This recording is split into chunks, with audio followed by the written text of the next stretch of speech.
We have a big issue on our hands. If you've turned on the news lately, you've seen the student loan crisis, and that some are calling the next potential bubble to burst. You've heard about the rising cost in tuition and the rising student loans that come with it. And I can tell you, as a recent graduate, I've seen it in action. Most of my friends who graduated with me graduated with more student loans than their first year starting salary annually.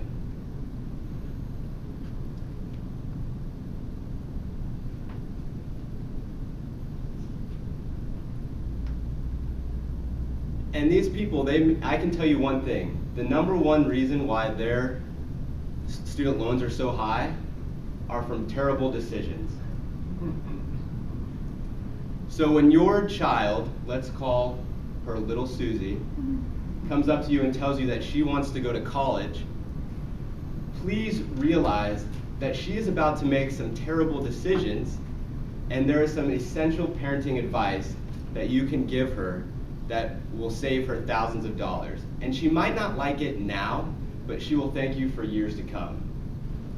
So my basic pitch for you today is that you should teach your little Susie to make sacrifices now to enjoy life later. So I'm going to walk you through some of the sacrifices that I made when I was in college to graduate debt-free. The first thing that'll happen when you and little Susie go to her college university is that you will get a tour of campus and you'll get a tour of the on-campus housing. And you both will be amazed. These people have gone all out to make these places phenomenal. At my university, Rockhurst University, we had these townhouses that were the cream of the crop. They had granite countertops and private bathrooms, but they came at a cost. They were about $7,000 a year to live in these townhouses. But everyone wanted to live here. Do not let Susie make this a necessity. Instead, she should live in a house or rent a house with friends nearby where rent is much more affordable. My senior year, the best year that you should have in college, I lived in a 2-bedroom house with 3 other friends. I shared a room with someone, and our room was so small that we could only fit our twin beds if we put them in an L shape so that our toes were touching. It was horrible. But our rent was $150 a month, or $1,800 for the year. So if you compare that to the $7,000 a year, and you make some and Susie makes these sacrifices over 4 years, she can save upwards of $15,000. So please coach her on this. The next thing you can teach her, and the next pitfall of college costs, is when you walk into the university bookstore. I made this mistake my first semester. The professors will give a list of textbooks that need to be purchased for the semester, and this list is as long as a Price Chopper receipt. And you walk in, you pick out your books, you walk out, your bill's $1,000, you're like, great, I have my books, but I'm going to tell you that these books aren't always that worth it, and sometimes the professors won't even use the books that much. They'll have you take notes, and they might have you do like a summary or a cheat sheet for the test. And when you use the books, they come in handy, but they're not necessarily required to buy the new one. So instead, I think you should coach Susie on using a website called half.com, and you should teach her how to buy used textbooks. And you don't even have to and it's not even just used textbooks, but you should also have her buy 2- or 3-year-old editions of the textbooks.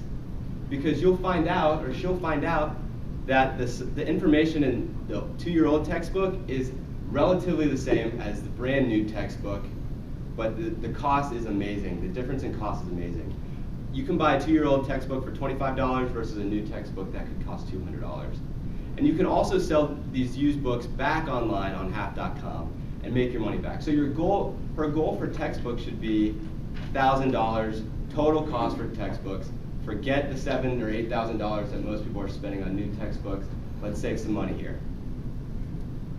The next scary thing that people get into trouble with is the use of refund checks.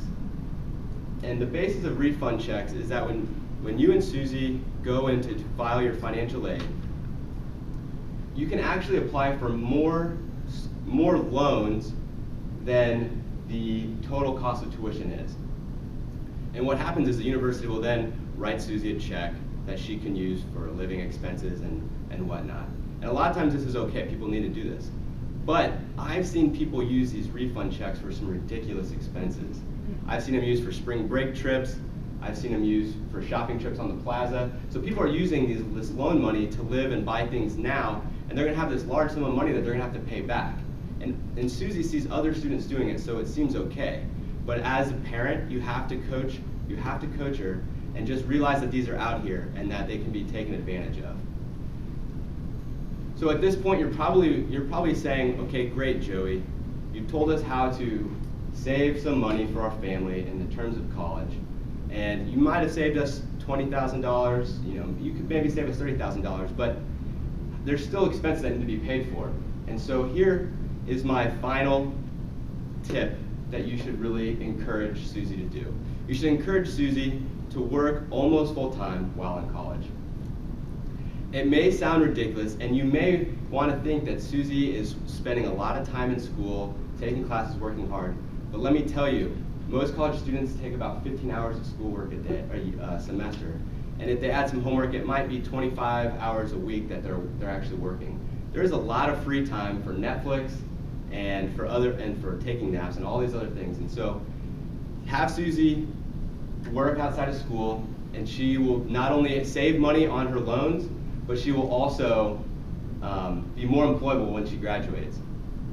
So here I am today. I'm graduated. A lot of my friends, they are still struggling with their student loans. There's still some of them are still unhappy now that they're graduated. And I hear this all the time. I hear them say, "I wish I could go back to college. Times were so amazing then. I never had anything to worry about. I had no care in the world. If I could go back, I would go back now." And that upsets me because these people made all kinds of terrible decisions, and I think, of course you enjoyed college. This was a time where everything was perfect and you racked up student loans. I want you to follow this advice and so Susie can look back and say, I live in a better apartment than I did in college. I had to drive a nicer car than the textbooks I had in college, and I love my life now. So please take this with you and teach your kids these valuable lessons. Thank you.